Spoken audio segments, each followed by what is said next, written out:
Coming to you live from my apartment, it's Rob Has a Podcast. And now here's the guy who is just looking for somebody to cuddle with. Rob Cesternino. Hello, everybody. Welcome to our Sunday night live recap of Big Brother 16. And boy, what a jam-packed show we have here tonight, talking about one of maybe the craziest Big Brother seasons there has ever been, and definitely a very eventful night here tonight. So plenty to talk about from the show, even more to talk about from the live feeds later on tonight. First, let me introduce you to the man who has been putting on his beer goggles to watch the Big Brother live feeds all weekend long. Here is Brian Lynch. Hello, everyone. Brian, how are you doing? Happy 4th of July weekend. Thank you. I've been doing well. I've been dreaming about jelly beans and unicorns. Oh, fantastic. Fantastic. And now here is a guy you know him from Big Brother 15. He has a expert eye that he's been putting on all this nonsense that we've been seeing so far this season. Here is Judd Daugherty, Judd. What's up, y'all? How y'all doing this evening? Judd, we're doing fantastic. Thank you for joining us tonight. Oh, thanks for having me. It's always a pleasure. Oh, good. All right, so we've got a lot to get to here tonight. We are going to be taking your questions here during the show, here in the chat room, and then you could also post them on Twitter with the hashtag RHAP or on our YouTube channel at robhasawebsite.com/YouTube.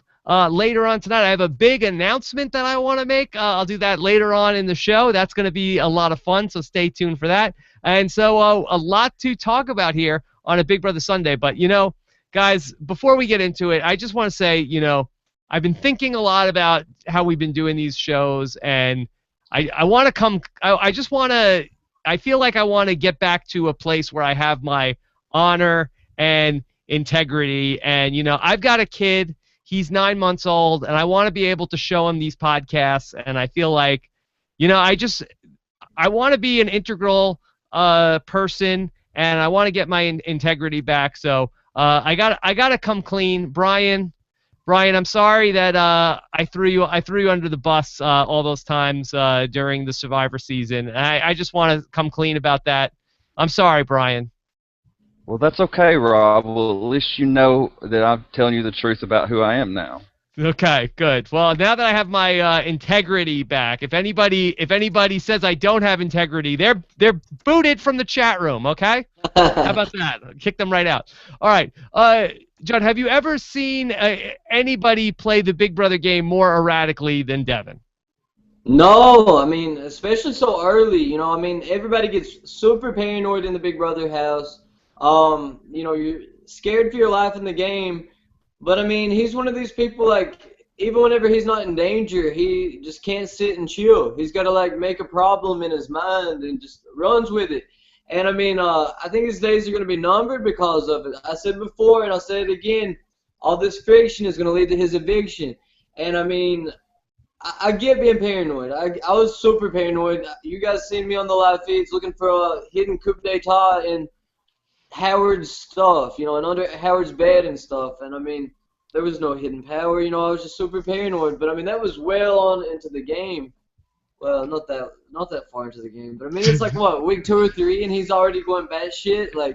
It's insanity. And I don't understand it. I don't get it at all. It's scary, though. I would hate to be in an alliance with this guy. I would be terrified. I would have already had a heart attack and been, medevaced or whatever. Yeah, and somehow, he's still there. It's week 2. He's the HOH. It looked like he was sort of on the ropes coming into this week, but then he gets the HOH. He gets to keep it, and had another jam-packed week with Devin. Is there anybody from BB16 that reminds you of Devin at all?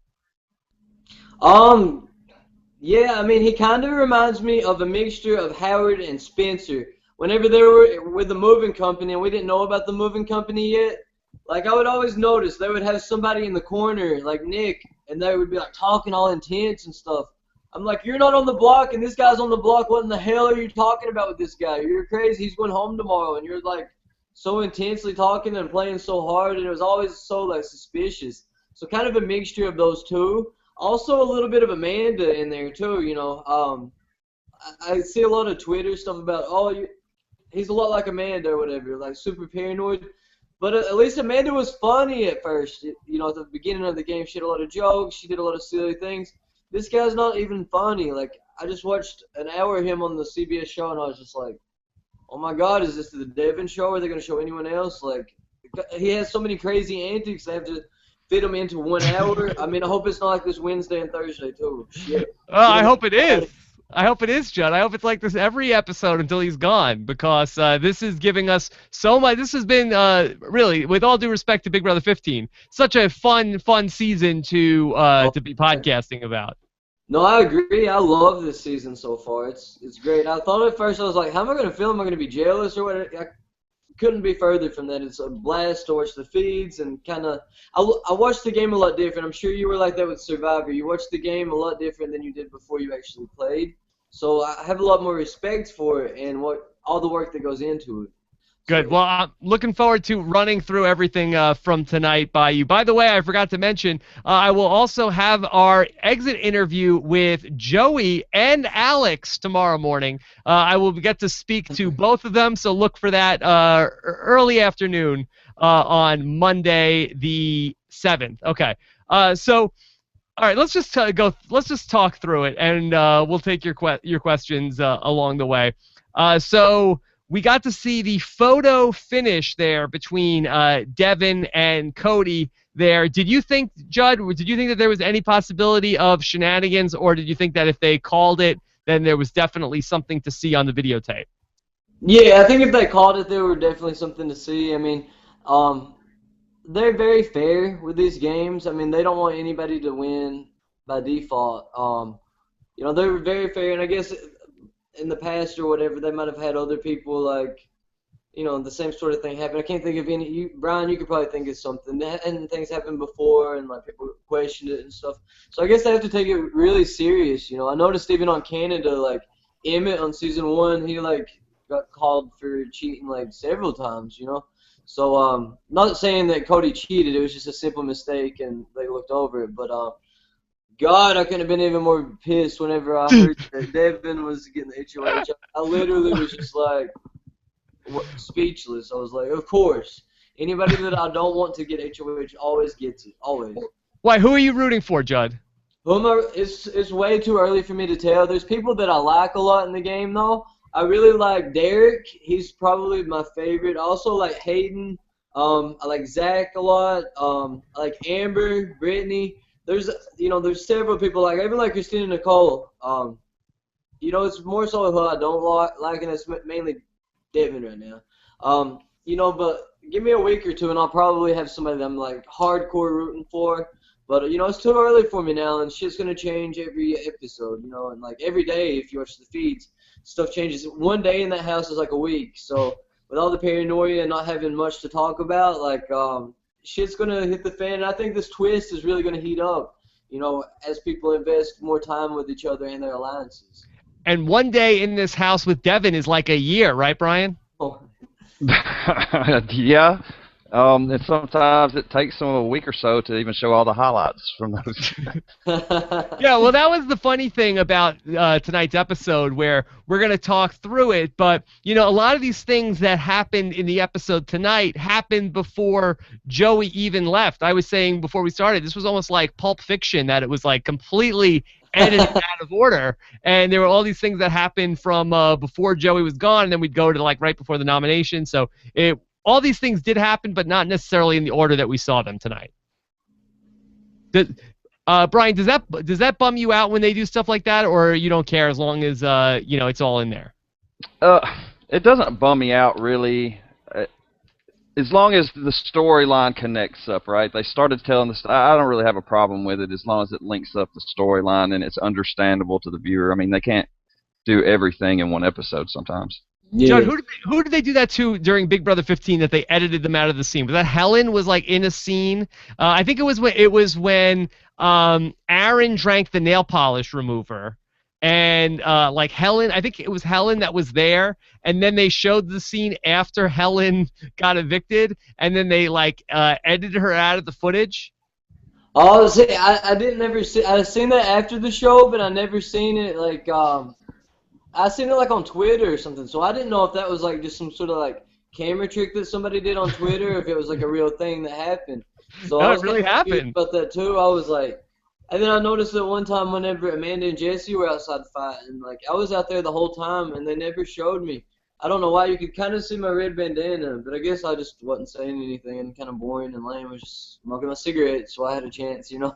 But I never really noticed that. I do think it's cool though, because they film 24/7, and you know, thank God for the feeds and that they do give us that option so we don't miss things. And you know, a lot of shows don't do that. Like Opposite Worlds, they should have definitely done something like that. They had people voting. But I mean, they give us After Dark and then they give us the feeds.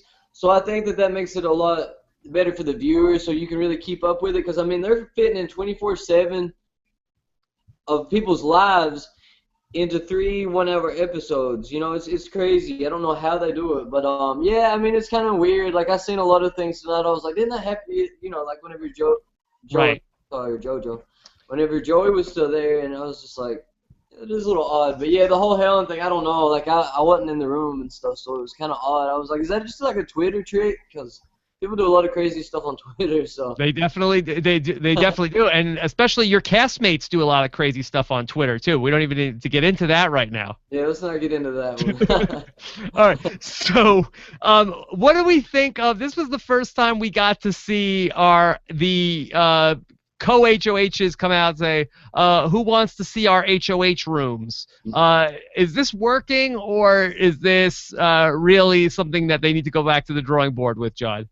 I wish there were. I mean, I'm not a big fan of it. I mean, I do like the twist more than I did at first. At first, I was like, and especially the nomination ceremonies. I was talking to Michelle Costa from season 10 about this.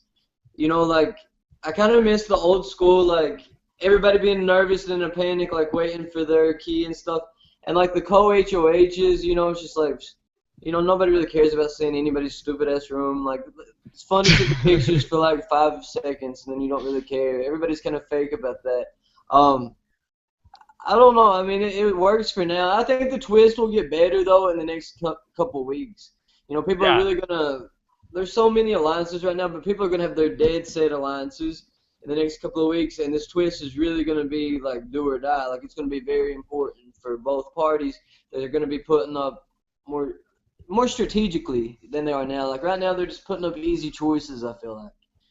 Okay, so we get everybody in their HOH room, and Devin gets the thing that's going to really set him off, at least according to the edit. So he sees the picture of his daughter, and then he realizes that, dude, I've seen a picture of my daughter, and now I got to change the way I play the game. I've got to have honor. I've got to have integrity, okay? And I've got to get out there. I got to make things right with Devin, or with Donnie. Sorry about that. And so he goes and talks to Donnie in the bed. Now, again, these events happened on Wednesday night in the Big Brother house. And he goes and talks to Donnie and tells him basically about what he did wrong. Now, Brian, in the real version, why did Devin decide to go do this? On the show, they made it look like he saw his daughter, and that's why he had to go do that. But on the real Wednesday night, he hadn't won HOH yet. So why did Devin go confront Donnie at that time?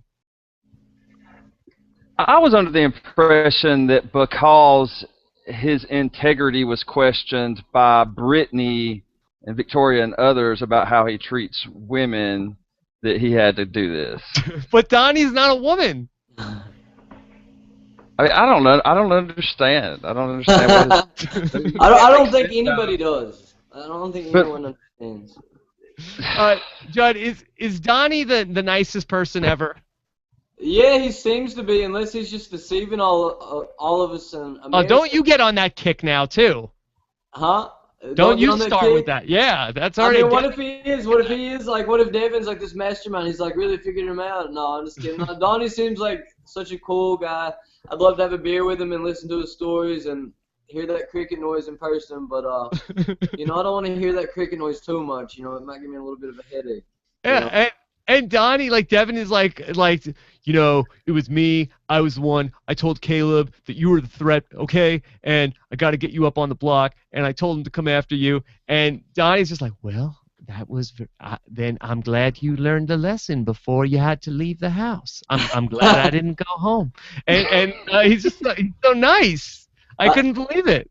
Yeah, I know he's a good guy, and I mean, but I hope that he keeps his, I hope that he keeps his mind right when it comes to Devin now, and knows that he cannot trust Devin in this game. I think that he's a smarter guy than what people will give him credit for, and I think that he's definitely going to see that now. Like, Devin cannot be trusted, and like, even though he came to him and tried to make a clean slate, I guess you could say, in Big Brother, I mean, you can't, especially this early in the game, you can't really go off of something like that. I would have been like, red flag, red flag. Like, this guy's nuts. Like, what else has he done? You know what I mean? And No.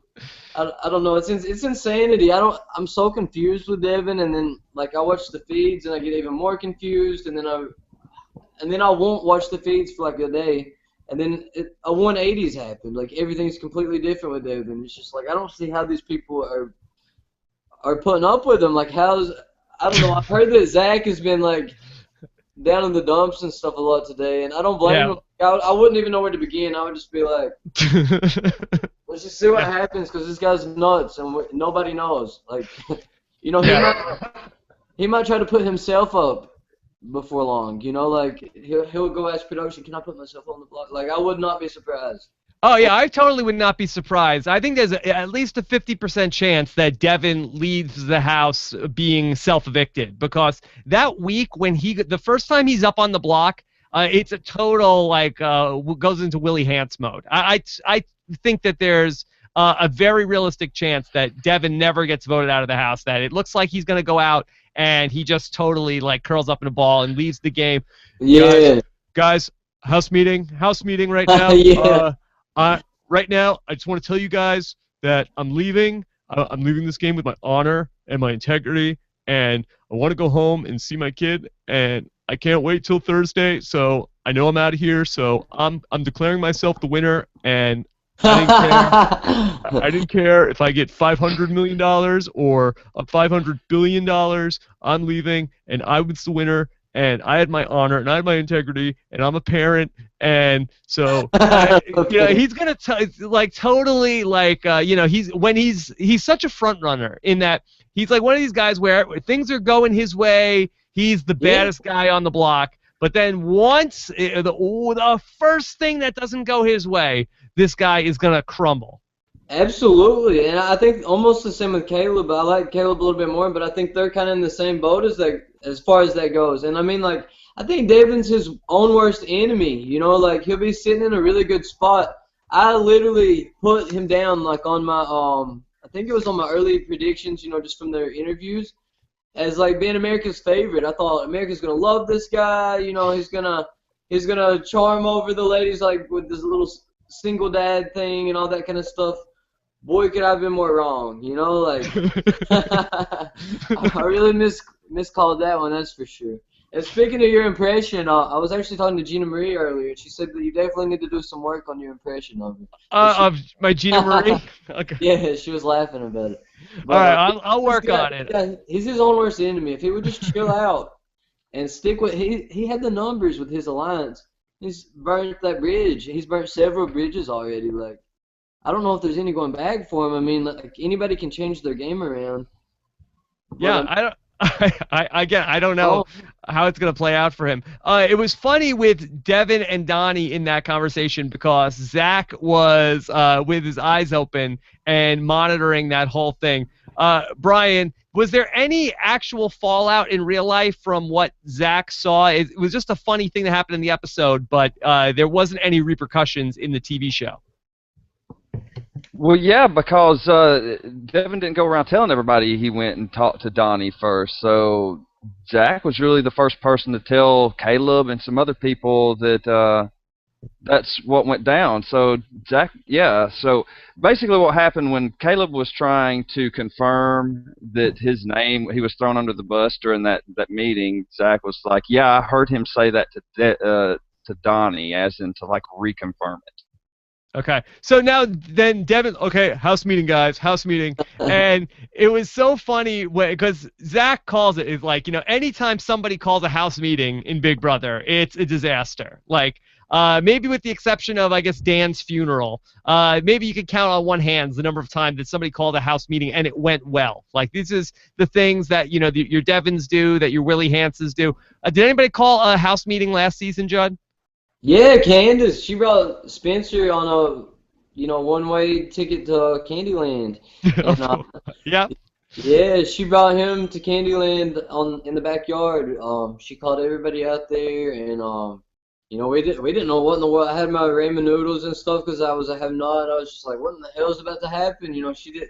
I thought I was gonna be called out. I didn't know what was going on, and because I didn't know what had happened between those two. So yeah, she called him out, I guess. So that's the only like official one. I know Howard a few times. I guess you would see us on the show. We would like be sitting around in a group. He wouldn't really call a meeting, but he would just be like talking to us as a group. We'd just be like, "What's he talking about? Is he talking to me, or is he talking to you?" Like, but it wasn't even like a house meeting. Nothing like Davin's theatrics that he's had. Besides Candace's house meeting, that's the only like real house meeting I think we had. Oh, and then Alyssa had a house meeting kind of in the Rainbow Room, is what we called it, where the fire room is this year. Yeah. Calling out Aaron and Caitlin whenever they were on the box. So that's really the only ones I can think of. Nothing quite as stressful as Devin's. I don't know. Alyssa's was pretty stressful for me. Yeah, I bet. Brian, so when Devin has the house meeting, did Donnie not get invited to the house meeting? They kept cutting to Donnie, and he was like in bed, and it was like he could hear them, and he was giving like thumbs up to Devin as he was having the house meeting. Why didn't Donnie go to the house meeting? Well, Devin exempted him from the meeting because he'd already talked to him. Plus, Caleb and Amber were in the honeycomb room having their like little makeup chat thing their relationship has been kind of completely ignored by the show, but at some point I'm sure they'll talk about it. Yeah. You barely talked about it. I'm surprised, but. Now, I was trying to type so fast during Devin's house meeting, and I couldn't quite get everything that what he's saying. So I was confused. So Judd, maybe you could help me out. So Devin starts off and he's saying, like, when I came to this house, bro, I wanted to play the most honest and most integral game ever. And a lot of you guys have heard me say that the most important thing is my daughter. And when I got to this house and I saw all the great players played in this house, okay, then he lost me. He lost me after when he was talking about the great players played in the Big Brother house. And I couldn't tell if he was saying that the great players had their integrity or they lost their integrity, and that changed the way that he was looking at himself. Judd, what did he? Where was he going with this? I'm not sure that he knows. I think that maybe he was. I think that maybe he was trying to. I mean, I'm going out on a limb, and this is a wild guess, and I hope that. I mean, I would like to get inside of his mind, but I would want to get the hell out of there as quick as possible. Maybe I'm thinking he wants to be a great Big Brother player and be well remembered or something. Oh, he'll be remembered. Oh, I don't. He'll be remembered. Yeah, he'll definitely be remembered, but I don't think for the reasons that he expects. I don't know what the hell he was talking about. It made no sense actually. Like I don't know if he had just. I'm speechless. I really don't. I don't know what he was talking about. I mean, because if he's seen Big Brother before, most of the great players are pretty big schemers and liars, and not the most integrity-filled people that I've ever seen in my life. I mean, it's a game where you lie. It's not a game of integrity. I mean, you can play with integrity and probably go home super early. You know, I mean, there've been people that have played good games. I'm completely baffled by what he said. I don't understand. I wish I had a better answer for you, but it makes no sense because he came into the house playing like 150 miles an hour. Like you could play with integrity. I would say that there's been players that have played with integrity. I think you could say that Donnie has certainly played with integrity, and there's other people that you could say are playing with a lot of integrity. but he came into the game like shot out of a cannon, but then is also like conflicted about this whole integrity thing. And you can't have both things at the same time. So again, Devin it seems like he's a very confused guy. Yeah, I don't know. I don't know if he just gets a really guilty conscience or what, because I mean, it is a weird feeling knowing that you're being watched 24/7. So I mean, maybe he's thinking of his family back home or whatever, and like, you know, he wants to be this badass Big Brother player coming in. I'll do this and this and this, you know, and then play the game, and then he probably starts thinking about his family at home or something like that, or his friends, or oh my God, what Yeah, are my daughter, Judd, my daughter is watching the Yeah. show. Okay. Yeah, maybe he's thinking about his daughter. I don't know, and maybe he just gets a really guilty conscience. I mean, because you do have a lot of time. There's a lot of downtime.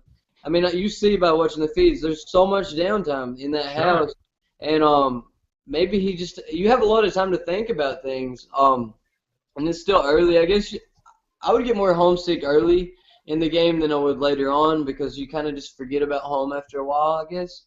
So maybe, and I didn't have a child either, so I mean, maybe it's different but there've been plenty of people with kids on there before, and they didn't act like that. So I mean, No. because Helen had 2 small children last year. Yeah. I don't. Man, So I can't wait to talk to Devin and be like, so what's up? What's going on? what do you want to know, Judd? What do you want to know? Like, are you Dr. Jekyll or Mr. Hyde right now? Because I'd like to figure it out. You know, like, Judd, different people. That hurts me because I have a lot of integrity, and I feel like you're questioning that right now with that question. So we're done, bro. We're done. It's over. Oh, he'll wait till he gets Twitter. He'll be questioned for the rest of his life. So. He said that he will not compromise his integrity for 500,000 or 500 million. 500 million, Judd. Would you question your integrity for 500 million? Hell yeah, I would for like 5,000. Without a doubt. Brian, how about you? 500 million for your integrity? I start chopping off toes at $1 million. So. Me too.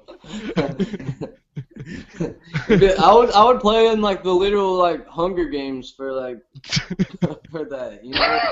You would kill people on TV for 500 million? Well, I don't know. Let's scratch that. I'm gonna get. That's the Hunger Games. That's the Hunger Games. I guess I didn't going through before I said it. So. Too late. You're already in. All right. All right. So then after that whole spiel, the takeaway that was Britney's like, okay, well, I guess that the nominations weren't what you guys said they were because Devin just took credit for it, and that sets off the whole thing where, you know, I opened up my heart to her and she misconstrued what I'm saying, bro. Like, that's why she's out of here. She's the target, and we got to get Britney out of the house. Which Britney had a good point, and everybody had a good point where it was like, yeah, you kind of threw Caleb under the bus by saying that you were the one that forced the nominations. It did make Caleb seem like a liar in that whole thing. But Devin just really never seemed to, be able to reconcile those two facts, that what he said made problems for everybody else in the alliance. Yeah, I don't think he's really thinking these things through before he said, like, not at all. Like, I mean, if you look back to him, like, bringing Christine and Amber into the bomb squad, like, without talking to anyone from the alliance, like, I would have been done with him at that point. Like, completely, you're done with, you know? Like, I could not have worked with him. Like, I would put on a show just for him. Like, oh, yeah, we're working together. But I would have to be, like, jumping ship all over the place looking for a different alliance, because that's just not cool. You don't do that, you know? What if they just sabotage him and like, oh, these people have an alliance and screwed them all over, you know? He doesn't think about what he's doing before he does it, and, you know, he's screwing all these other people over, and I can't believe they're not furious. Like, I mean, I know they're getting madder and madder, and I know we'll talk more about it, but, like, from the feeds and stuff later, but it's just like, I don't get how people are not a little bit more irritated than what they are, and then acting a fool over that Lotion, like. Oh, Lotion Gate. Yeah, we'll get to that. Yeah, you can't just be fighting over these stupid little things. I mean, these little roommate fights are ridiculous. Like, man, the target on his back is either gonna help him or hurt him. Like, it could actually help him at this point. They're like, oh, crazy ass Devin, let's keep him around for a little while because you know, nobody's gonna want to vote for him for Final Two. So let's pray that doesn't happen. But No, so, they can't keep him around that long. Nobody keeps anybody around for, you know, another like 70 days. Like he's got to be, you know, at the final 7 by the time they're even thinking about something like yeah, that. and I don't think that he could mentally handle it either. No. Like, no, there's no way. Okay, so we get a little bit tonight with the quote-unquote the strangest alliance of all time. Nicole and Hayden are flirting, and then eventually Christine brings them in. Judd, are you a fan of the Nicole, Christine, and Hayden alliance? Yeah, I really do like them. I was surprised that they pulled Hayden in. I liked Hayden. Preseason, he was one of my favorites. And I've started to really like Christine and Nicole. I think it's a little annoying how Nicole runs around like, oh, there's ghosts. No, there's cameras everywhere and behind the walls. That's what you're hearing is cameras behind your bedpost or whatever. Like, You can that's what you're confirm hearing. that there's no ghosts in the Big Brother house? There are no ghosts in the Big Brother house at all. Okay. But yeah, I like the alliance. I don't know how they'll do. They need to get a couple more people in there or something. So, I don't know, a 3-person alliance. No, that's good. Keep it on the DL. I mean, I guess they all kind of have side alliances too. I know Christine does at least. Christine's sitting in a really good spot right now. Yeah, I think so. I think that she could really go far, possibly even win this whole entire thing if she keeps up what she's doing right now. You know, we might see her being the next winner of Big Brother. You know, I think she's in a really good position, even more so than Hayden and Nicole. And, you know, having Hayden with them, he's clearly going to be a bigger target than Nicole or Christine. So I think that's really smart that they brought him in. Yeah, very likable, those 3. Brian, does the strangest alliance of all time have a name? Hayden suggested the cornholes. That's the only name that I heard suggested. Oh my God! Because they like playing cornhole. Yeah, I know that in Nicole's package from the beginning of the season, they showed her and her family playing cornhole. So, all right, we'll see if the cornholes come together. All right, so in the midst of all of the Devin madness, we have this scene between Caleb and Devin, which I don't know. It seemed like maybe they were kidding, but the longer it went on, it seemed like it was not kidding. With Caleb and Devin, and Caleb was talking about that. Caleb is like, man, I'm lonely. I miss all the people I would call up and cuddle with. And like, what? And who are these people that he's to cuddle with? Judd, you have all these. You have people that you call up and they come over and cuddle with you. Hundreds. Yeah. Wow. I just call up my. Judd the stud. I just call up my minions and they. I'm just kidding. No, I don't. That's the most bizarre thing I think I heard all night. But yeah, like the cuddle brigade. Like, where the hell are these cuddlers at? Like, and Devin's like, yeah, you know, I'll cuddle with you. And Caleb's like, well, I'll cuddle with you too. And Caleb's like, was really weird. Talking about just the thought of holding somebody, and it makes him cry. And then Devin saying, I'm always going to be there for you, and I'd sing you a song. Brian, you know these guys particularly well from watching the feeds. Are they joking around, or is this just some bizarre conversation, and they're both being sincere? Devin wasn't joking around. He actually did sing him a song. Devin... What song did he sing? Well, of course, it was blocked from the feeds, right? Yeah, we got the feeds shut down. Now, him and Frankie and Caleb have all been sleeping in the nest in the HOH room, and we don't really get. I haven't seen them, so I can't confirm that they're not cuddling. Actually, who's the big spoon and who's the little spoon? Whatever Devin tells you, you are. That's what you'll be. Is that what that is? Oh my God, I don't even know. I don't know, and this is the most emotional group of guys I've ever seen on a Big Brother season. Like, I've never seen so many tears shed so early in a season. Like, they're crying every 5 minutes. Like, yeah. I thought Andy cried a lot. You know, I was like, man, this guy cries a lot. Like, I don't know how he does it. I tried to cry once, during McCrae's last veto ceremony, and I was like, damn, how do people do this so easy? I can't. I tried and tried, so I don't know how these guys are crying. It's bizarre. Very emotional guys this season. Okay, so we end up getting back to some strategy talk back to the nominations from Thursday night. By the way, they sort of made them hurry up and do the nominations Thursday night, which seems fast. Brian, are we under the impression that they're going to do nominations on Friday, or do you think that nominations will stay on Thursday night going forward for the rest of the Battle of the Block?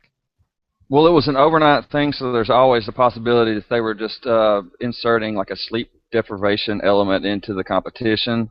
And that some of the other competitions could be later on Fridays, but I'm not really sure. They could be early. You know what else? And just a little bit of real life getting into the way here. So the Big Brother house is on the CBS Radford lot over in Studio City, and they have every year they have like a big 4th of July party on the lot, and you can pay $25 and walk around on the lot, and then they have food and concessions and a concert, and then there's a big fireworks show that happens at nighttime there, and people come from all over the place and watch the fireworks show at nighttime.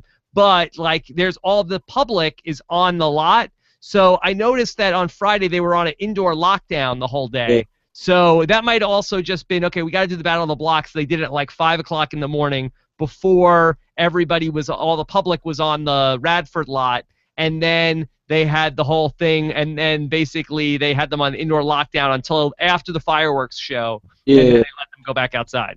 Well, that definitely makes sense, because they made us go inside last year, for the, we didn't know why, I didn't know anything about the lot or anything, but I remember on the 4th we were inside on a lockdown. But that's got to be hard having to nominate that night. Yeah. Because last season we nominated the very next day after the have not competition, and people would we get filthy during those competitions, and people would be taking showers, and we would have to, if we wanted to talk to each and every person, if you were at the HOH, you'd have to call them into the parlor or the cockpit, whatever they call it. It's the honeycomb room this year, and just talk to them for a few minutes, because you didn't have much time at all.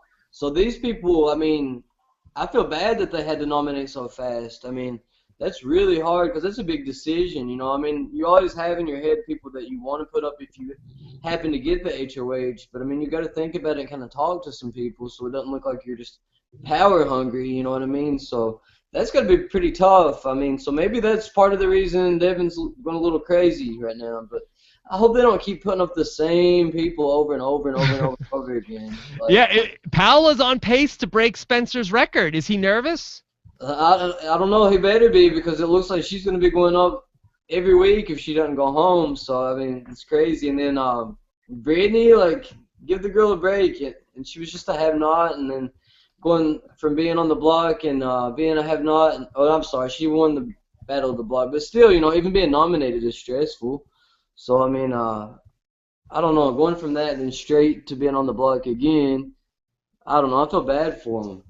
Yeah, well, you're gonna see a lot of the same names over and over again. Plus, you gotta nominate 4 each week, so there's more of a chance that people get nominated. So there was some strategy talk. Again, 2 people from the bomb squad are together, and they had to sort of figure out who to put up.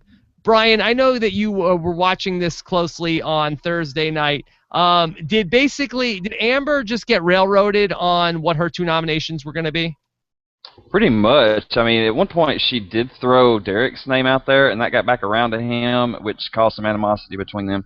Well, not really between them. He just says that he's over with her. But in regards to her eventual nominations, Derek, went in there and kind of did get her to think about Nicole. But I think the name had floated around the group a while before that. Okay. So, again, they talk about who they're going to put up on the block, and then, again, they don't want people in the bomb squad, and they come up with this plan where let's put up Hayden and Nicole, and then we'll get Britney and Pow Pow together, and they will lose to Nicole and to Hayden. So before we get to the nominations, we have Lotion Gate. Now, Brian, how far back did Lotion Gate happen in the house? I mean, that's pre-feed issues. Yeah. So this is way back. So this is like from the first week. Yes. Okay. Before the show premiered. So Devin is just like on a rampage, and he's like, you know, the house is a mess, the kitchen's a mess, these people are lazy, Lotion, what's this? Why do we have this in the kitchen? Whose lotion is this? I've never seen lotion in the kitchen before, bro. And so, and then, like, why'd that make him so mad that there was lotion in the kitchen? I don't know why somebody would be so mad about some lotion. I mean, like, just go, like, it's literally so close to the bathroom, like, just go sit it down there and shut the hell up. That's such a stupid battle to fight in the house. I mean, because it's a roommate issue. This is going to make people mad. He should have known that. Just keep your mouth shut. Put the lotion where it belongs. Don't ask nobody about it. As simple as that. I mean, and I'm sure that, like, 10 minutes after they cleaned that kitchen, it was filthy again. Like, that's how it was last year. You can't have that many people and keep a house clean. Like, it was disgusting. I watched, like, Helen and them clean it for, like, 2 hours. And then within 15 minutes, it would be a pigsty again. You know what I mean? So I was like, I'm only going to wash my own dishes and stuff like that. So, I mean, like, if he's going to cry about some lotion being misplaced, then he's in for a long ride because it's going to get worse and worse and worse and worse. And people are going to get sloppier and sloppier and sloppier because people are going to get tired of cleaning up after each other. Judd, don't worry. He's not in for a long ride. This is a short ride for Devin. Knock on wood, though. We don't want. We can't jinx this guy. I mean, jinx ourselves. Yeah. Yeah. Bro, if my daughter ever puts lotion up any room besides the bathroom, that's it. It's over. Oh my God, he doesn't like lotion being misplaced. That's for sure. That's it. Yeah. Somebody needs to pull a prank on him and put like all the lotion in the house in his bed. You know, he was a baseball player. Like, what happened if, like, hey guys, I was in the locker room and the pine tar is not where it's supposed to be right now. So this locker room is a mess. That there's gloves everywhere. There's bats where they're not supposed to be. This place, I've had it with you people. We need integrity around here. Integrity and cleanliness. Yeah. I don't know. I'm sure that shit didn't fly in the locker room. I mean, I don't know.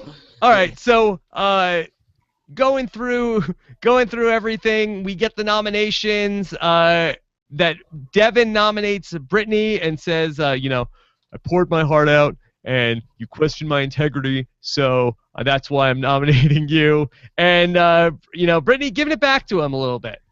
Yeah, I like her spunk.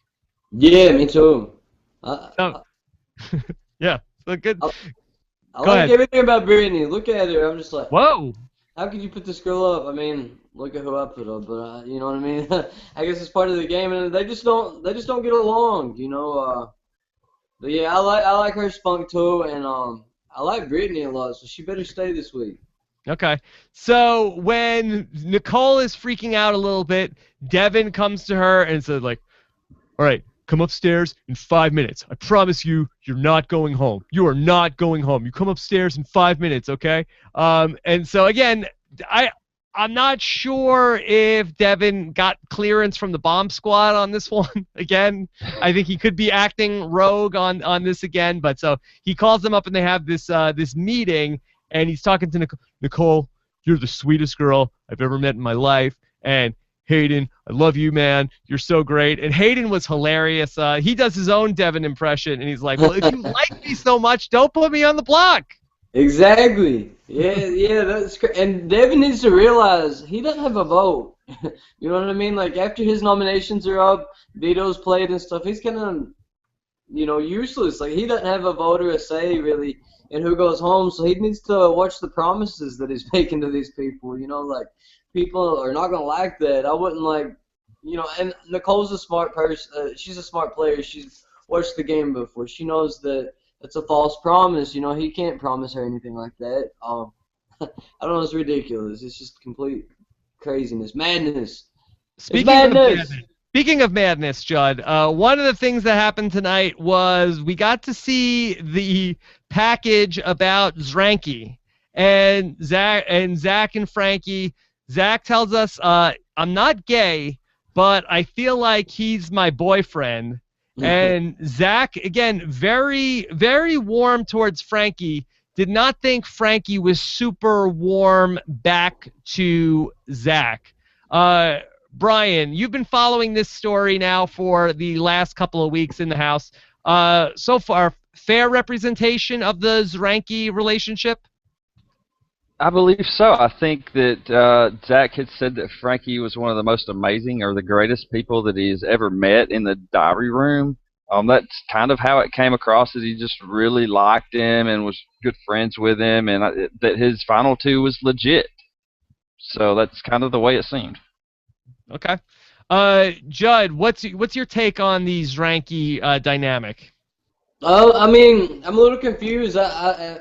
I don't know. I mean, are they just like really, really good friends, and you know, you just want to spend a lot of time with your best friends in the house, you know, because they become like your family. You spend so much time with them, you know, you're with them 24/7. You can't escape them. So whenever you find somebody that you really get along with and stuff, and hang out with, you know, you just want to spend a lot of time with them and stuff. So I mean, maybe they're just kind of having fun with it, and I don't know, maybe it's also strategy on both of their parts. I have no idea. I mean, it was a little bizarre to me, because before I had really started watching the feeds, I would just see like these little clips that people would put on Twitter, you know, and I was just like, you don't know like what's real or what people are exaggerating. So I'm like I thought they were like in a real showman's from stuff that I was reading. I was like, are they really in a showman's? So I don't know. We don't understand what's going on there. I thought it was funny they did use the clip of Cody talking about how he thought that Frankie and Zack were gonna make out, and then they showed us them cuddling in the bed. You know, it's really hard to get a read on is Zack, you know, is everybody being sincere here, or is Zack trying to play Frankie where it's like, hey, I'm not gay, but I'm going to flirt heavily with Frankie because I know he is? And is it Frankie saying, you know, well, if this guy is going to, you know, I'm going to play up that, you know, I like this guy to make him feel good about himself? Brian, what's your take? Are they playing each other, or do you think there are sincere feelings here? Maybe not necessarily about sincere feelings. To me, it just seemed like Zack really, truly has believed and had faith in Frankie. And we kind of see in this episode that it doesn't really seem like Frankie is all returning that. So maybe he thinks that Zack is acting, and that's why he's going to keep him at that distance. Okay. All right. So we could certainly spend more time on this, but we've spent so long to get to this point. We still have so much more to get to. So let's move on to Devin and Pow Pow. Asking Pow Pow, would you potentially throw a competition? Judd, does Pow Pow need to throw a competition? Isn't that like asking the Washington Generals to throw a game? Yeah, I mean, she could just tell him that she's gonna throw a competition and try her hardest, and she could probably still impress him. You know what I mean? Because I think that she's not gonna really win it anyways. I didn't understand that. Like, I don't. Devin don't know what the hell's going on. You know, and he's confusing the nation. How dare you, Judd? How dare you? He's confusing the nation right now. Pow Pow is probably like, well, yeah, hell yeah, like she's probably so confused. I feel so sorry for her that she's having to listen to him and like kind of go under his command right now, because he's kind of pulling the strings with her. So I don't know. I mean, it would be very easy for her to throw a competition. Though, I mean, just go stand around and do whatever, you know. Like. So here's the deal Devin makes. He says, "Here's what I promise you. I promise you I'm going to keep you in the game and make sure the target isn't you next week. I promise you you're not going home." Okay, so he makes the deal with Pow Pow, and he gives her his word. So that's as good as gold. And so we get to the Battle of the Block, and basically it's the same setup from the Thursday night show, but but the campus got trashed. And, I thought this was an interesting competition. I feel like this is something that we haven't seen before, where we had like hangover type photos. Judd, have you ever drank so much that you didn't remember what happened the next day? Oh, Yeah, there's a bear shit in the woods. Of course I have. Does a bear? What is that? Does a bear shirt in the woods? No, there's a bear shit in the No, woods. I got Oh, it. can I not say that? I'm sorry. I forgot. No, We can't cuss on here, right? you're good. You're good, Judd. So they did the hangover photos of we did what? I thought it was a fun competition. Brian, what did you think of the punishments in this challenge? Well, I was kind of confused. Were they were able to choose the punishments? How did that go about? Did you understand that? You got to pick a punishment that you got to give people. Now, some of them made sense where it was like go and wear the beer goggles. That made sense. But really, go jump in the pool or give yourself a swirly. It didn't feel like that was too exciting of a punishment. Yeah, I mean, jump in the pool, like, who the hell cares to do that? You know what I mean? It's not that big of a... Like, Judd, would you rather give yourself a swirly in the fake toilet or wear a chicken costume? give myself a swirly in the fake toilet. Definitely. That chicken costume is hotter than 40 hells. It's like a sauna, like a walking sauna. Like, Alyssa probably would have loved it because she could have done her like hot yoga in it and stuff. Oh, sure.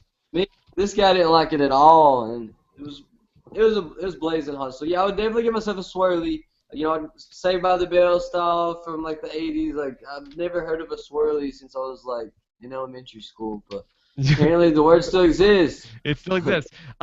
So in the competition, as it's going along, we have Pow Pow, who's supposedly throwing the competition. She gets a question right.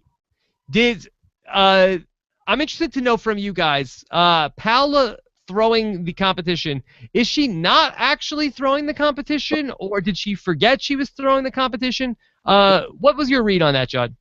She's absolutely not throwing the competition. You cannot fail at throwing a competition because you can just sit your ass down there, close your eyes, go to sleep, like, just don't do anything. Like, I don't get it. Like, she's trying, she answered a question. That is not throwing a competition. Like, Howard was like, yeah, I threw the competition with the milk thing last year. I'm like, you don't try to throw milk, throw the dang things down, sit down in the milk, you know? You can't, like, call it throwing a competition and then still win it. You know what I mean? Right. Or even win a point or whatever. So, I mean, she was clearly trying, you know, or she wouldn't have got any of them right. She would have just sit there and looked confused. You know, it's that easy. Like, just don't hit the button. Never, you know? That's throwing a competition. Brian, did you get any more insight into that, whether she was trying to throw the competition or not on the feeds?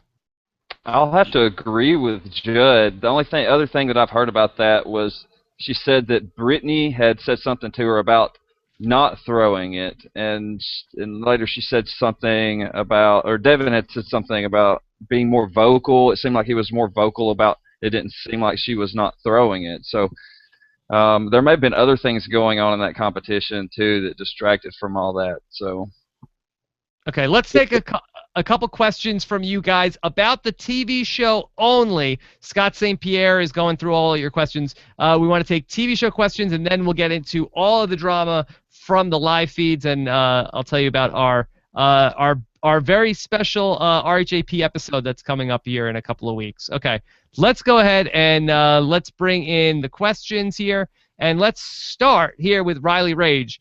Who wants to know, so is Devin a Big Brother genius or an idiot that's getting lucky in the house? BB genius, right? Yeah, of course. Like, I think he's the next Dan Giesling of Big Brother. He's a rodeo on an ice hockey rink. Yes. Absolutely. Okay, let's go to another question from Riley. Wants to know thoughts on the Nerd Trio alliance. Are the portrayal of showmances from the episode Caleb, Devin in the beginning, and Zack and Frankie? Are these, Brian? Can you just give us real quick a yes or no on the showmances that we've seen on the show? Start off with the Caleb and Devin, obviously not a real showmance. What about Nicole and Hayden? Is that actually something that's going on, or is that a figment of production? There's potential for showmance to develop, right? They have already discussed going on a date afterwards. They're talking about sneaking snuggles with each other, from what I can tell. Some people have told me that she was disappointed in something that he said about not wanting to showmance or something like that early in the game. But to me, it seems like they're all into each other right now. Okay. Let's take from Mark's Stabation. 2 weeks of the Battle of the Block. Is this the best twist ever? Also, how much different does Hayden look from his memory wall picture? All right. Well, let's not worry about Hayden's memory wall picture. But Battle of the Block through 2 weeks. Thumbs up or thumbs down on the twist, Judd? Thumbs up. I didn't like it at first, and it still kind of confuses me a bit, but I really like it, and like I said before, I think it's really gonna heat up, once people get more invested in their alliances. So I think it's gonna get even better. Brian, thumbs up or thumbs down? I'm giving it a thumbs up because it doesn't really insert any kind of influence into the game. It's just a different way to play the game with different rules. So I'm just going to have to say thumbs up. And I will also make it a clean sweep. Thumbs up for Battle of the Block. But I will say thumbs down on the egg picking of the nominees. Who goes first? Why is it an egg? It doesn't have anything to do with Big Brother because it's a nest room upstairs. Is that what they went with? Judd, it makes no sense. I don't know. Maybe Spencer laid them and they thought it was funny. And is that what Spencer left over the eggs? Here's a question. Let's do this one from Dylan Lightning wants to know. Judd, who do you think is the hottest girl on BB16? I know that you are Judd the Stud. A lot of people want to know your opinion on this. Who is the most attractive woman in the Big Brother house? Well, I have 3, but I'm going to have to go with Amber. I think Amber is definitely the hottest. But Britney is very, very, very close behind her, with Nicole trailing in 3rd. All right. I hope Caleb's not listening. Oh, yeah. You'll be. Watch your back, buddy. Watch your back. Brian, do we want to just for I don't want people to say this is a sexist show. Brian, do you want to give us who is the most attractive male in the Big Brother house? I think the most attractive male. Damn, it's Caleb. Caleb. Hottest guy. Okay. Mr. and Mrs. Big Brother, Caleb and Amber. Oh. Okay. This is from the Bidet 003. Why did they show the Lotion incident? That happened over a week ago. Are they just trying to make Devin look even worse on TV? Yes. Yeah, I think so, and I think that it kind of goes along with him putting Britney up on the block. I think it's just just showing the they have hostility tension between them. I guess it just shows a justified reason of why he would put her on the block. I mean, I'm sure that he didn't put her up just because of Lotion, but you know what I mean. It just kind of goes along with the storyline. Okay. And one more question before we get to live feeds. Mark Stabage wants to know: is this Devin's real life personality, or has he just lost his mind? Mark Stabation. This is the real me. I have integrity. I wouldn't go on TV and act like somebody that I'm not. Not for $500,000. Not for $500 million. What you see is what you get. I'm Devin, and this is me. Right? Yeah, I mean, I think it's a little bit of both. I think that you're seeing him, but then it's a paranoid version of himself. I'm sure outside the house he's not like that. I mean, I'm sure he's a little bit more laid back and not so nuts. But I mean, it's just the pressure of the game. Yeah, I definitely could see when we sit down with Julie Chen, inevitably in a week or two on a Thursday night when Julie is like, all right, Devin, you had so many interesting moments in the house. Was that the real you? Julie, I was playing a character, I know what it takes to be a big character and a larger-than-life personality, so I was trying to give people what they wanted. So I could definitely also see him playing the, oh, that wasn't really me in the house card. Yeah, I hope, though, that he can just kind of, once he's evicted, I hope that he can just kind of laugh at himself and laugh with us about it, you know what I mean? And not, not try to defend himself too much and... because we all know, we've seen them on the show, we've seen the feeds. You can't really hide who you are whenever you're in the Big Brother house. There's cameras everywhere. That's right. No hiding. There's no hiding. All right. So we're going to get to live feeds in just a moment, but I want to tell you guys about a RHAP live event that we are going to be doing 2 weeks from tonight. We are going to be doing, only for the second time in the history of the show, a live taping of Rob Has a Podcast 2 weeks from tonight. We are going to be with Brendan and Rachel live at the Hollywood Improv for a live taping of Rob Has a Podcast, and you can be there in person 2 weeks from tonight, Sunday, July 20th. The tickets are $10 if you want to come join us for what should be a very, very fun Big Brother podcast taping. We're going to take questions from people live in the audience. It's on the West Coast here at the Hollywood Improv, but what we'll do is we'll try to get you guys links if you want to stream the episode early before you come down there. So it's going to be at 7:30 Pacific time, so you'll be able to watch the East Coast feed, and then we're going to talk about the episode live with Brendan and Rachel. You should be able to also watch the episode streaming for those of you guys on the internet live, and then we'll also have it up as a episode of Rob's Podcast. But if you want to be there with us in person, you can buy tickets for the RHAP live event with Brendan and Rachel 2 weeks from tonight. You can go to robhasawebsite.com/RHAP live. So hope you guys, if you're in the Southern California area, can come out and join us live. And if not, we'll also have it streaming and also the podcast for you guys the next day. So big stuff, Judd. Live podcast taping. And that'll be awesome. Be very, very fun. All right, let's get into some of these live feeds. And again, a crazy, crazy weekend. If you're missing out, you can jump in anytime at robhasawebsite.com/live feeds. Get a free 2-day trial of the Big Brother live feeds when you sign up. And plus, Brian, we've got the RHAP live feed chat room going, and it's on fire, right? Yes. Yes. It is. I haven't been there though. I saw you in there. You've been there. I'm in 4, I think. So I'm in the official one then, I guess. I just don't know what it is. Yeah, Brian, it's called the RHAP Fans and Patrons. Although it looks like on my screen, RHAP Fans and Pat. And I was like, who's Pat? Why is Pat in the chat room? Okay. I'm about Alex. I'm like, who the hell is Alex? Like, I thought the other day I was like, dang, I'm so sleepy because I didn't get any sleep the other night and I had to get up super early. And I keep seeing all these tweets about Alex, and I was like, I'm forgetting who a person is from the show, like, because I've talked about it so much that I was like, how am I forgetting a person? And it was Alex, like somebody, I forget who. I think like Hamster Watch or someone. I looked on their thing and it said something about an alter ego. You know, I had to ask, and I thought I was like hallucinating or something. I was like, oh, I gotta get some sleep, but yeah. Yeah. No, Alex was a thing, and we will certainly get to ask Joey about it tomorrow. I'm trying to find the comment.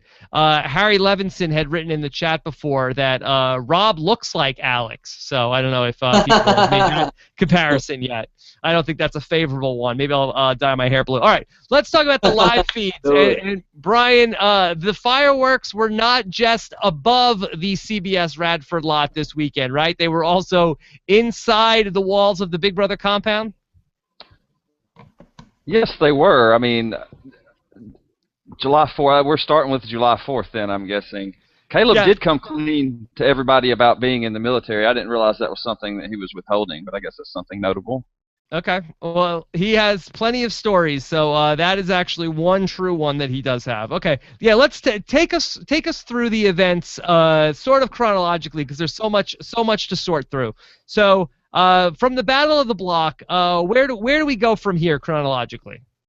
Which was Thursday morning. Right. So eventually, Zack, Derek, and Cody start to think about keeping Britney because everybody wants to go after Devin because of all his antics, right? Right. Okay. So that kind of starts like a big whole chain of events, really. Derek had heard Amber mentioned him as a possible nominee. Then Caleb and Devin fight, and it's over being mean to the girls.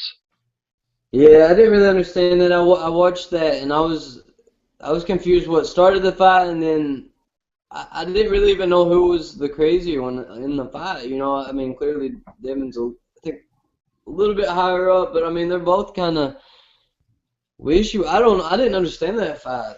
Like, Well, I actually saw a little bit of this on the flashback. This was like 3 yeah, a.m. on Friday, and so there was a couple things going on simultaneously. I guess that there were some of the girls were saying that they were afraid of Devin, and he was like, sort of like, I don't understand how anybody could say that they're afraid of me because I'm not threatening. I've not done said anything threatening to any of the women in the house. And they went and they like got Christine because allegedly Christine was one of the people that yeah, said that she was scared, and they got her. And so basically, you know, Caleb and Devin were fighting because that Amber, you know, because Caleb had said that some people want to keep Britney. Some people want to vote to keep Britney. Some of the girls in the alliance, and he doesn't think that they should be, that maybe they shouldn't be targeting Britney. And then Devin accused Caleb of just having the hots for Amber, and that's why he was saying that. yeah. I did see that part, and you know, and I think that the thing about Devin is he doesn't really listen to people, so maybe that's why they're intimidated. Like he wants to just get his point across, and then whenever the other person's talking, he just sits there with a cocky ass little smirk on his face, like, "Oh, you're stupid and I'm not." And you know, I don't think that people are really scared of him, but I mean, like that would piss me off if I was trying to get my point across, and I'm looking, it's just like screw that. I almost said F that, but screw that. You know, it's just Yeah. like. That's what I'm just assuming, you know, that little cocky ass look that he has on his face with that little smirk, you know, that's probably rubbing people the wrong way, because I've noticed that he does that anytime he has the slightest bit of a confrontation with anybody in the house, whether it be Caleb, Britney, or whoever. He always has that look on his face, like, I'm right, you're wrong, like disregarding anything that they say. So I think that maybe that might have been what the girls were talking about. I mean, I could be wrong. I don't want to misquote or you know, put words in anybody's mouth, but do you kind of get what I'm talking about, Brian? As far as that goes, like, Yeah. every time that somebody's talking to him, he acts like that if they're acting like they're right and he's Yeah, he wrong. does do the head shake. He's like, you know, but he disagrees violently. Yeah, and I mean, it's Big Brother. I mean, he needs to come across more understanding, you know, because he's burning bridges left and right. You know, he's not going to have a bridge. I don't think he has one anyways. He's not going to have any bridges left in the game. Yeah, so in the midst of the whole 4th of July thing, then Caleb and Devin end up, you know, butting heads, and then Devin ends up saying in front of everybody, this is again like 3:15 in the morning on Friday, to Caleb, the alliance is over. It's Yeah. the alliance is over, and I guess that there were some other people around, right, Brian, like Jocasta, and so there was some question over, did Devin expose the bomb squad? Yes, he said that there were people around. It's not like all the information has gotten back around because people like Jocasta is never going to open her mouth in front of anybody. So, but yeah, he just doesn't care. He doesn't care about his alliance. He doesn't care about keeping himself safe or laying low. He is just full throttle all the time and all over the place. You know, his focus will not stay in one place, and it maybe has something to do with his ADD. Who knows? Yeah, he's a very selfish player, like probably the most selfish that I've seen in a while. You know, I mean, not in a very mean way, but I mean, he only thinks of himself in the game. I'm not saying he's a horrible guy or anything like that. Like I'm sure outside of the game, he's a great guy, you know. But he's a very selfish Big Brother player, that's for sure. He reminds me a lot of Philip. Not to diss Philip Shepard, but he kind of reminds me of Philip How Shepard. dare you, Judd? And like all of these little like antics and stuff that he's doing, you know, he's got a lot of The him bomb in it. squad is the Big Brother version of Stealth R Us? I hope not, because I like Where's some the of the Bomb nickname? Squad. Where are the There's a couple of nicknames? them I don't like, but yeah, I mean, he's just like such a selfish player. He's a loose cannon. He doesn't care about his alliance. He doesn't like. I think sometimes he doesn't even care about the game. Period. You know, like he just gets over it. You know, he's like, whatever, I'm over it, and just exposes everybody. And it's just like, but you know, people should have known that he would do something like that the minute that he was letting random people in their alliance. You know what I Right. mean?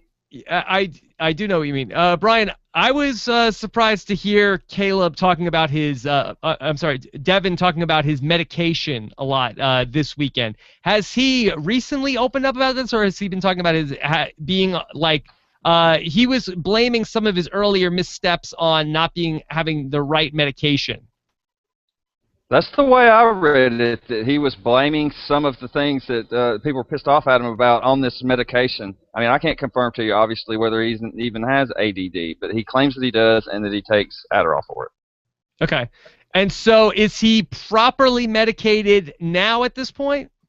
He is claiming that he is properly medicated, but like Pow had an issue with him saying something, or maybe it was Victoria said something about, no, it was Victoria said, you didn't say hello to me this morning, you act like I wasn't even there. And he said, yeah, that's because I have ADD and I just taken my medication. I swear to you, I did not see you there. Okay, well, that's a whole nother podcast. I don't want to get into exploring that issue too much, but all right. So just one of the many layers of Devin. Okay, so take us, Brian. Now, okay, so Devin and Caleb early Saturday morning are feuding, and the bomb squad is over. Where do we go from there? Well, we go directly to Devin and Caleb making up, right? Devin vows, he says that he's not exposing the bomb squad. Integrity, integrity. He gave his word to the bomb squad, and he's never going to go against the bomb squad or put any bomb squad members up or be treacherous in any way to anybody. Well, that doesn't really fly, does it? No, not with this bomb squad. Okay, so let's start to head towards where things start to really the poop really starts to hit the fan. Okay, you want to talk about the bomb squad meeting? Yeah. So, well, I mean, did you see that, Judd? The bomb squad meeting? No, I heard about it, and I didn't see the whole meeting. No.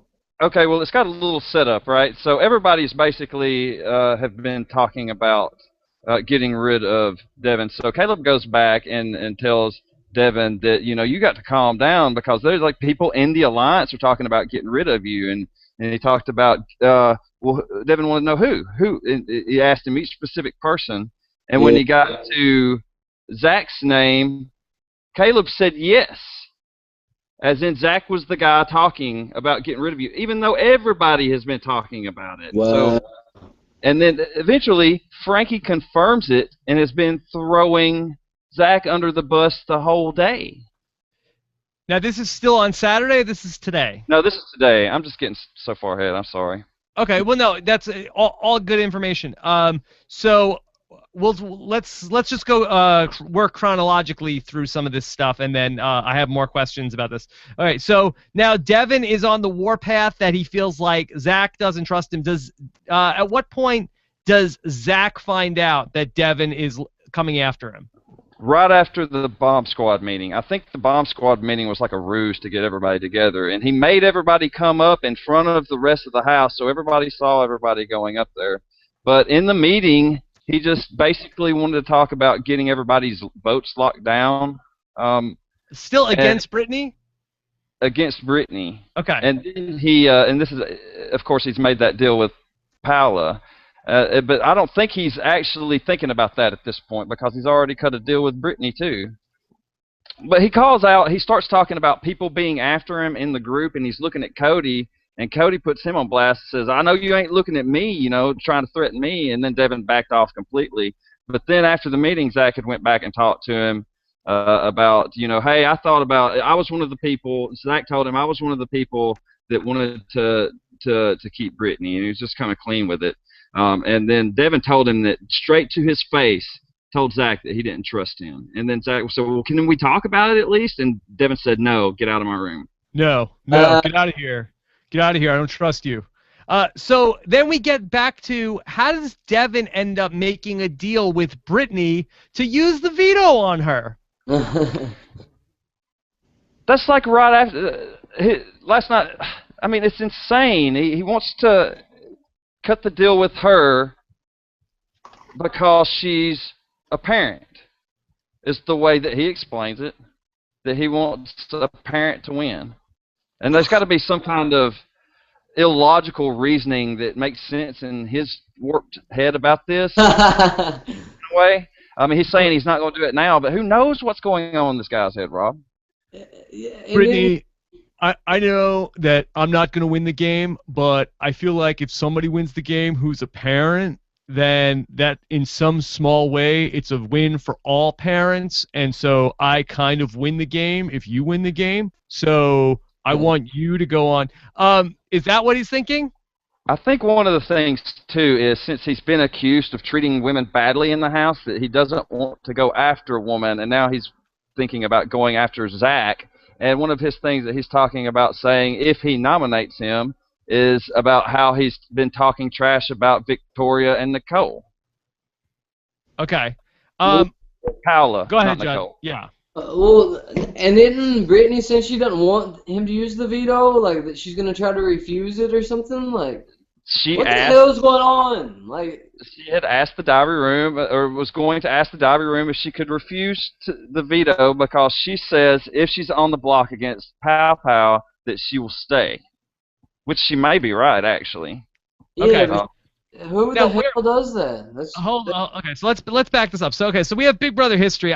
My sense is if she wants to do this, Big Brother should let her refuse the veto. Judd, what's your take on this? Should somebody be allowed to refuse the veto?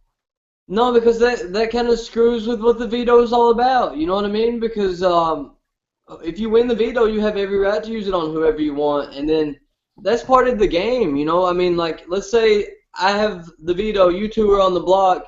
I want to use it on Rob to backdoor Amanda Zuckerman. You know what I mean? Like, you know, that's my gameplay, and then if you refuse to let me use the veto on you, like, that's fair. It's not even Big Brother anymore. It's almost like me saying, I refuse to be nominated. You can't nominate me. You know what I mean? Like, you can't do that. You know, it's just a part of the game. Like, if she does that, then people are going to keep doing that, and it's going to screw up too many people's game. I don't know. It's just not Big Brother to be able to refuse a veto being used on you. That's better to get rid of the veto altogether than to let that happen. Yeah, I mean. Yeah, I mean, I could see a scenario where it's sort of like, let's say, like, Jeff and Jordan are in the game, and it's like, Jordan is on the block with somebody, and somebody wants to use the veto on Jordan because they want to put Jeff on the block or something like that, and then and she says, no, I don't want you to use the veto. So I mean. I think it's interesting. I don't have a big problem with it if they do let her do it, but I definitely can see the counter argument to why you shouldn't be allowed to do it. I mean, why even have the veto comps? I mean, they spend all those hours building them and stuff, and you have to sit inside. And I mean, why even have them? Like, just throw them out if they're gonna do that. If people can just start refusing them, I don't know why in the hell anyone would want to refuse one, but yeah, but it would be good TV. Reasons why, though. Judd, don't you like good TV? The what? Don't you like good TV? Wouldn't it be good TV? Yeah, good TV, but also I like to watch a good game. You know what I mean? Like, I don't know. I don't think that's that great at TV. Somebody refusing a veto, like, it's just kind of like, what the hell is she doing? Like, it would be good. And then if they drinking in there, they must be giving them a lot more booze than they gave us last year. They had a keg party. Yeah. Did they really? Yeah, they had all those kegs there. Oh yeah, and they had cornhole. Like, I'm starting to get jealous now. Brian, would it be good TV if Britney refused the veto? I don't want her. I agree completely with Judd about this. I mean, the power. It might be good TV, but when a person wins the veto, that's their power. It don't matter if somebody wants to stay on the block or not. I can pull you off the block. If you don't like it, you can DOR. Now, I heard the other day that. Hold on. I heard the other day that Britney didn't even know somebody could use the veto on her. Is that true, Brian? God, I don't know if it was that or she didn't think. She was claiming that Devin wasn't even going to play in the power veto competition because he was HOH or something. She just doesn't know. She doesn't know. But she does know that she wants to backdoor Devin next week. Okay. All right. I mean, I remember Caitlin asked us, like, if somebody uses the veto on you, can they still go up? I'm like, don't tell her. And then I heard somebody tell her. I was like, ah. But I mean, like, it might be good TV if she tries to talk him out of using the veto on her. You know, like, no, don't use it on me. I want to stay on the block. You know, and he's like, tough shit. You know, you're coming off the block.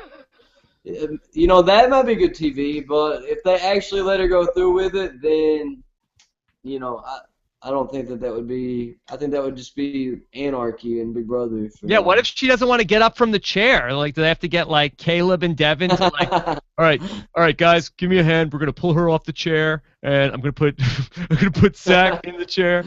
Okay, so cut to commercial. Security. Yeah, Brian, talk to me about Zack's reaction here and what he's going through right now. Oh, well, Zack's yesterday, I mean, he's straight into campaign mode. I figure he feels like he's going directly on the block. I mean, the dude told him straight to his face that he don't trust him. So is that the plan? Is that the plan right now? Is Devin putting Zack on the block? That's as far as I know it. The plan was to take Britney off the block and nominate Zack, and it'll be between Powell and Zack. Yeah. Okay. So, all right, okay, go ahead. But Bomb Squad has been actively trying to talk him out of this, but he seems kind of resistant to it. But will the House vote to evict Zack? That's questionable. I figure like Zack's got at least 3 votes. I mean, Amber is like totally anti-Devin and does not want Zack to go. So I figure just right now he's got 3, including Cody and Derek and Amber. And I don't know how many are already lining up to save Powell. I don't really see people lined up as her votes. If Zack can position himself as the anti-Devin candidate, wouldn't that put him in a good spot with the vote? If he can if he goes on the block and he survives the vote, that could be the best thing for him, actually. What's your read on this, Judd? Yeah, I don't know. And didn't you say that Frankie kind of threw Zack under the bus a little bit too? Yeah, where's Frankie in this? He basically confirmed Caleb's story when Caleb threw Zack under the bus. Yeah, see, I don't get this guy burnt. Like, even Frankie, like I was, you know, I thought he'd be a really good player, but like Victoria, like it's all the people that are close to him. He's like screwing over. You know what I mean? It's a little too early for that. I feel like Victoria now, Zack. I don't know. Like I think if Zack goes up on the block, I think he's gonna be safe. Because I think he's got the numbers within his alliance, and then, you know, some of those people could probably talk to like Joe Costa and people that are kind of outsiders. I think he will still be safe. Knock on wood. I hope he's safe. You know, I don't want him to go, but I definitely don't want Britney to go either. So I'm really hoping Pow goes back to New York this week. Yeah, DJ Pow. That's the plan. Brian, talk to me about some of the things that Zack is doing to campaign to stay. To campaign to stay. Oh my God, he confronted Devin and put him on blast about all his BS and told him he dared Devin to put him up on the block. Yes. And what did Devin say? Well, basically, man, you're sinking your ship. Okay, so Zack pretty much told him, you're going to take Britney off of the block and you're going to nominate me, and I dare you to do it, kind of. It's kind of what he was saying. And Devin goes into like, Devin just heard his plan told to him by Zack, and he goes into deny mode. So, no, I'm going to take Britney off the block, and I'm never going after you, so you're sinking your ship right now. And so he's going to try to make that conversation the reason for him putting him up on the block is what he's going to try to retroactively do to brain screw the viewer, I guess. But he don't know. We're watching him all the time. Brian, at this hour, who's going home on Thursday? Paola. Is it close? Is it close? Yeah, I would say 7-5. Actually, Zack has to have 7 votes because the tie is not going to help him with Devin. Okay. No. Real quick. Could, though. Who knows what the hell Devin's thinking? Yeah, if Devin's against you on Sunday, it means he's probably going to be for you by Thursday. Yeah, you might have a final 2. Yeah. All right, so real quick, who would be the votes to keep if it's Pow versus Zack? Who's voting to keep Pow? Who's her alliance? Caleb has promised his vote to Paola. Does that mean Amber too? No, that doesn't mean Amber. Caleb Amber and does Amber are not going to want. vote on opposite sides? Yep, and Caleb's fine with that because Okay. Caleb has said that he promised the vote, so he can't switch because of integrity, integrity, integrity. Okay. Caleb's integrity? You know, everybody's got this integrity. Caleb has his game's about integrity, but he's not as big a hypocrite about it as Devin is. Okay. Real quick, give me the other votes to keep Pow Pow. Oh my God. Jocasta? Yes, Frankie maybe might defect. I mean, really, the person in the driver's seat here is your girl Christine. You know, she controls like 3 votes. Damn. And what does she want? Does she want Zack or she wants Pow Pow? She wants to, I think, watch the whole world burn. Like the Joker. Yeah, so I don't know. I mean, you really got to get into her head. What's better for Christine? Really, that's the question. Is it? And Derek. See, Zach's already got Derek locked down, so he convinced Derek that he's with him no matter what. Told Derek that he would throw Frankie to the dogs because he believes him, you know, when he tells him that Frankie's throwing him under the bus. So right now, it is all about Christine's group and what they do.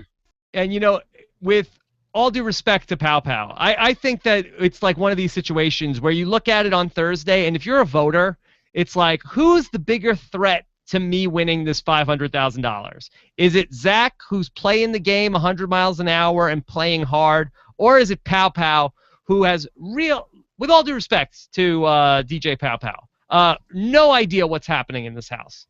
I think you got to vote to evict Zack if you're a player in the game, right, Judd?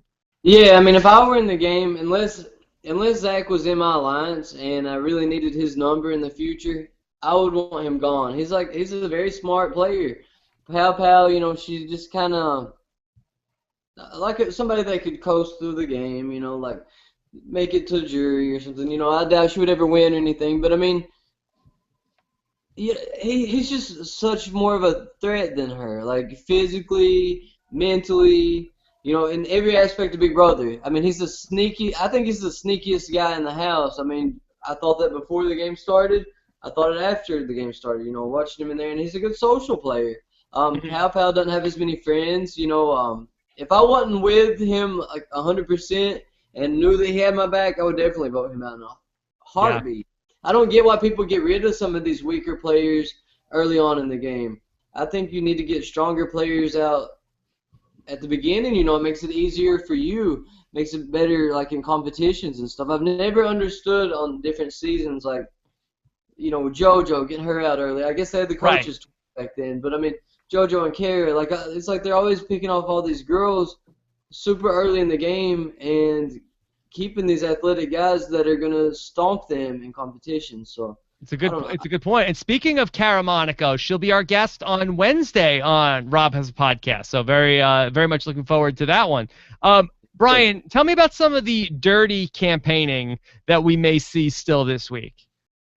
Oh, if we're talking about Devin accusing Zack of mistreatment to women, is that what we're talking about? So we'll start on the Devin side and then we'll go to the Zack side. So why is Devin going to say that Zack is mistreating women?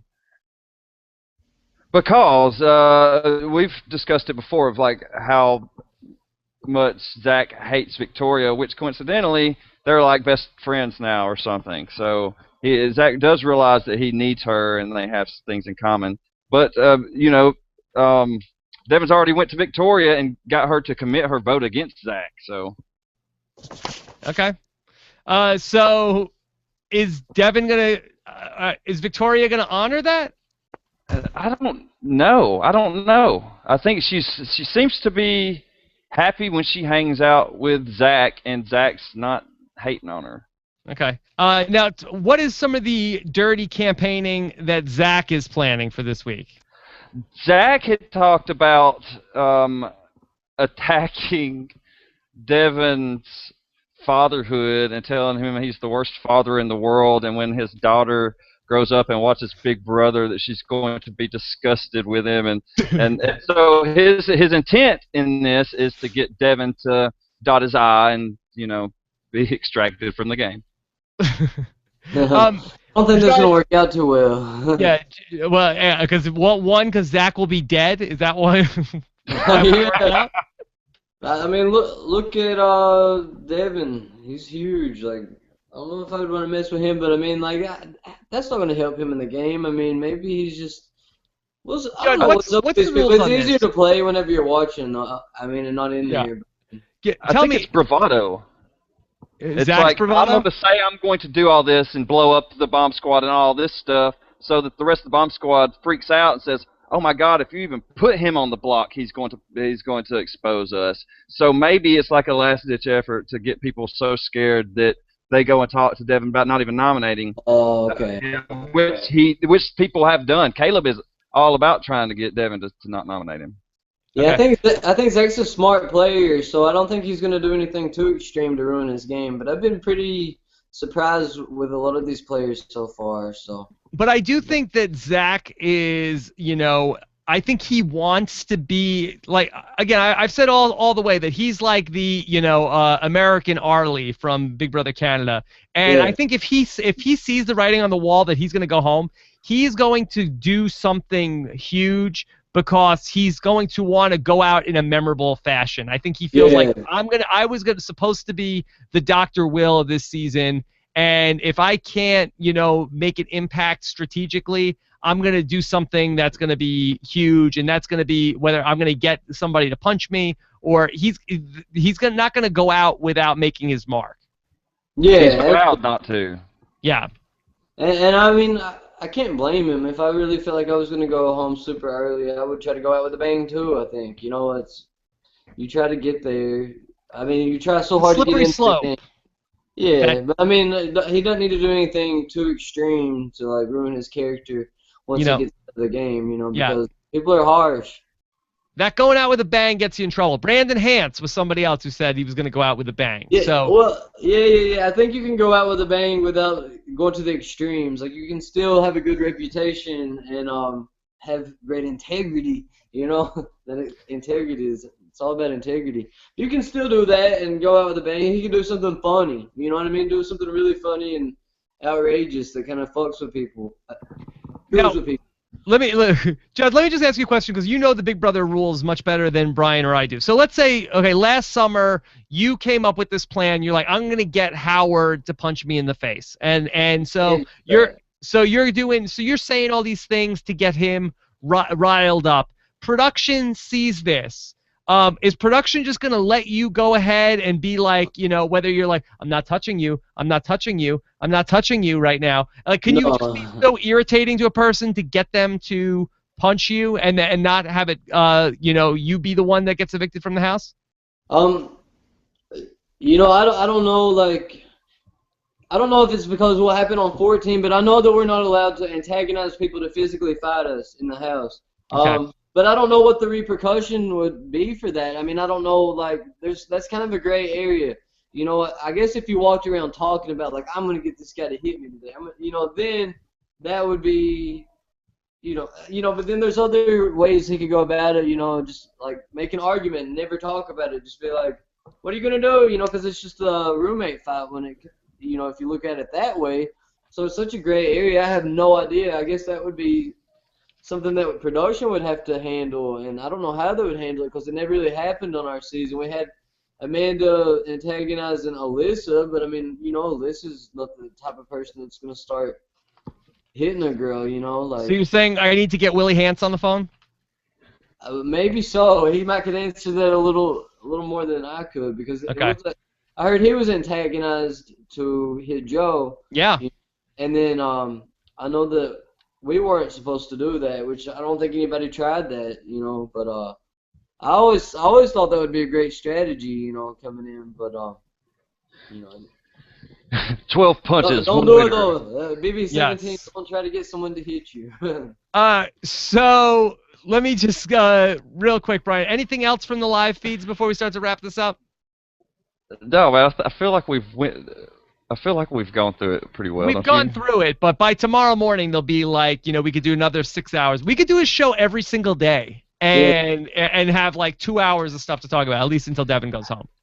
Devin's saying that he was able to read Zack's lips at one point, but when he confronted Zack about it, he didn't tell him anything in specific that he said. And then, see, Zack knew that Devin was going to come trying to talk to him, but since Devin had told him that he didn't trust him and sent him away the night before, when Devin asked Zack if he wanted to have a talk, Zack was like, "No, man, I ain't feeling it," and just walked off. Oh boy. Okay. So he's going on the block for sure. You know, I have to defend my honor and my integrity, and you're going on the block, Zack, and you know, my daughter, when she watches this, she needs to see that you go up on the block and that you are somebody who could potentially put lotion in all sorts of different places, and I might have to punch you in the face, but if I do, it's because I have to keep my integral part of my personality, and just you were a low integrity dude, and I had to punch you, and you're out of here, bro. Yeah, I don't think Devin's gonna hit him though. I think if anybody's gonna hit anybody this season, it would be Caleb. I could see Caleb hitting somebody, but I don't think Devin's gonna hit anybody. I don't think so either. I don't think he's that hardcore. I mean, I think it's wishful thinking. Wishful thinking, all around. All right. So we went super long tonight. So thank you, Judd. Great insight into the world of Big Brother. Oh, thank you for having me. I really appreciate it, and you guys have a good night. I do want to say one thing though. Yes. I'm going to Hearts of Reality. It's Forgive Kids the World at the end of this month, and early August as well. Just go to heartsofreality.com and you can donate under. It shows pictures of all the people that are going to be there. You can click on any of the reality stars. It'll go to their link. It's people from Survivor, several different shows. So go there, donate. You know, anything you can donate, a couple dollars or whatever. So you know, I've been posting on Twitter at Judd Nation. So I'll post a link later on tonight. So read about it. And it's a huge event. Ton of survivors there. They get really you know, a very impressive lineup every year down there. I wish I could get out there one year. If you go check out the lineup of the people that are going to that, you'll be very very impressed. Even Eric Stein, I believe. Yeah, Eric Stein, he's on the list. I haven't seen Keisha from season 10. She's on the list. Whoa! Yeah. Big Keisha fan. And it's not just a rumor that Eric Stein is going to be there like Big Brother 16. No, I'm pretty sure he's confirmed. Yeah. All right. So follow Judd on Twitter. He's at Judd Nation. Brian is at Lynch MGM. Brian is on fire all season long. Great job to you, Brian. Thank you. I've got third-degree burns. Oh, my God. All right.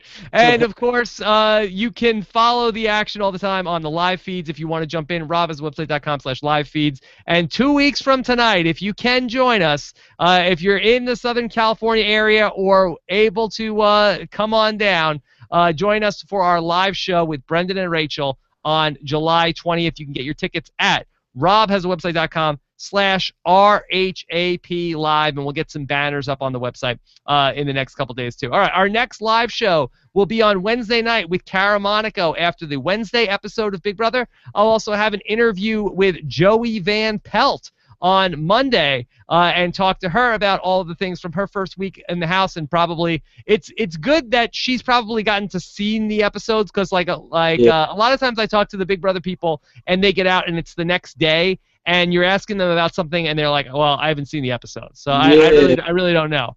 So it'll be good that we'll get to catch up with her. And then we'll also talk with the second person kicked out of Big Brother, whether it's Zack or Pow or somebody else even, if Devin changes his mind tonight on Friday morning. So fun show, fun week coming up. Judd, thank you again, and we'll talk to you guys again soon. Take care, everybody. Oh, and one more thing. If you're watching us live on post-show recaps, if you are a fan of The Leftovers, Josh Wigler and Antonio Mazzara, or if you're in the recaps or in the archives, you can join us and check it out. It'll be over by then. If you are a fan of HBO's The Leftovers, Josh and Antonio are going to recap episode 2 of the HBO series live in about 20 minutes, 11:15 p.m. Eastern time. So check that out as well on our scripted TV podcast site, postshowrecaps.com. Have a great night, everybody, and talk to you again soon.